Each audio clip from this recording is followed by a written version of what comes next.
Hoxe trae unha receita moi fácil e quentiña para estes días de frío. É probable que teñades algunha cabaciña guardada no pendello desde fai meses e faremos unha crema con carochos e chourizo, que para pornos modernos xa teremos tempo. Como a cabaciña que temos é moi grande, cociñaremos só a metade. Cortámola e pelámola, sacámoslle a semente e facemos bastóns con ela, e dos bastóns a nacos máis pequenos. Preparamos tamén a outra verdura. Mondamos as cenorias e cortámolas en toros grandes. Estonamos a cebola, pero non a picamos moi fina. Por último, o allo porro, a parte branca e a verde, que cortaremos en xuliana pouco miúda. As hortalizas están aviadas, polo que imos cortar os carochos para frixir. Podedes usar pan fresco ou reseso. Canto máis bo este o pan, mellor.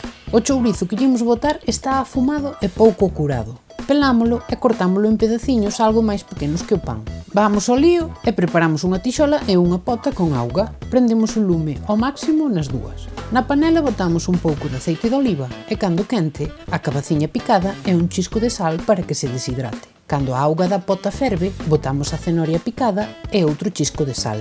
Tapámola e deixamos cocer.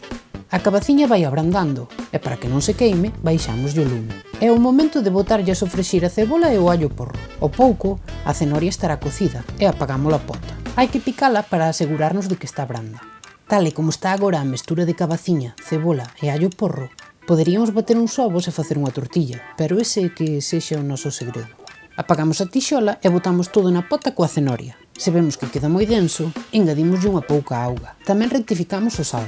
Prendemos a pota a todo filispín e deixamos que ferva para que se integren os ingredientes. Ao pouco, apagámoslle o lume e imos preparando a guarnición. Nun pouco aceite de oliva, friximos o pan para facer os carochos. Removemos para que non se queimen e escorremos en papel absorbente. Xa no mesmo aceite, botamos o chourizo, soamente uns 10 segundos para que non se queime e quede tenro.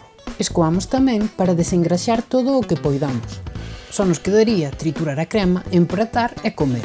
Se queredes que os carochos estén crocantes, non tardedes moito en comelos, pois se deixades que se embeban, perden o chiste.